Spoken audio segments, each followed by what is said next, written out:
After 8 years of enduring President Barack Obama's rampant hypocrisy, his final speech was nothing less than the great conclusion to the hyper-normalization that characterized his presidency. You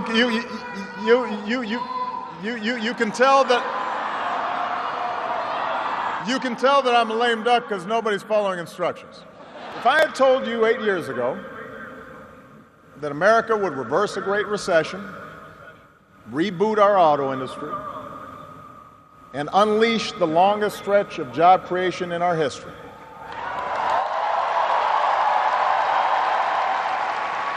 if I had told you that we would open up a new chapter with the Cuban people, shut down Iran's nuclear weapons program without firing a shot, take out the mastermind of 9/11, if I had told you that we would win marriage equality and secure the right to health insurance for another 20 million of our fellow citizens, if I had told you all that, you might have said our sights were set a little too high. But that's what we did. After my election, there was talk of a post-racial America. And such a vision, however well-intended, was never realistic. Race remains a potent and often divisive force in our society. Now, I've lived long enough to know that race relations are better than they were 10 or 20 or 30 years ago, no matter what some folks say. You can see it not just in statistics, you see it in the attitudes of young Americans across the political spectrum. For native-born Americans, it means reminding ourselves that the stereotypes about immigrants today were said almost word for word about the Irish and Italians and Poles, who it was said were going to destroy the fundamental character of America. And as it turned out, America wasn't weakened by the presence of these newcomers.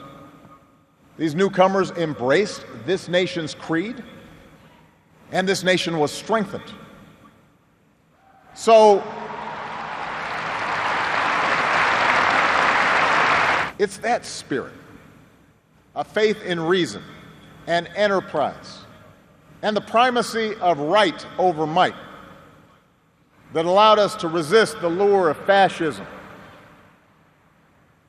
and tyranny.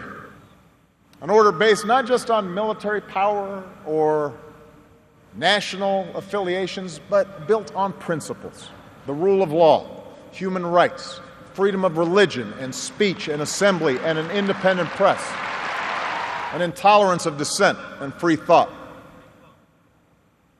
The belief that the sword or the gun or the bomb or the propaganda machine is the ultimate arbiter of what's true and what's right.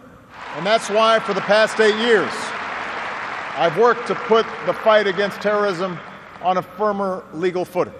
That's why we've ended torture, worked to close Gitmo, reformed our laws governing surveillance to protect privacy and civil liberties. We should reduce the corrosive influence of money in our politics and insist on the principles of transparency and ethics in public service. I have a feeling that's not the last we'll hear from Mr. Obama. Yes, we can. Yes, we did. Yes, we can. Thank you. God bless you. May God continue to bless the United States of America.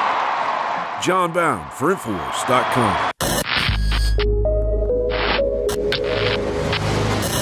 In case you haven't heard, Infowars has become the most influential media outlet in America. We're making freedom go viral. And now we are proud to announce a new weapon in the epic battle against the globalists. Infowars Prime, where you can watch live high-definition feeds of The Alex Jones Show, plus exclusive insider videos from the Infowars crew and behind-the-scenes action. Go to Infowars.com/app and download today. today. Infowars Prime is available right now for your iPhone or Android. You will have access to exclusive videos that you can't see anywhere else. And that means live coverage of events and breaking news on location as it happens. You can also take advantage of amazing deals from the Infowars store that are only available for Infowars Prime subscribers. That's Infowars Prime at Infowars.com/app. And if you can hear my voice, you are the resistance.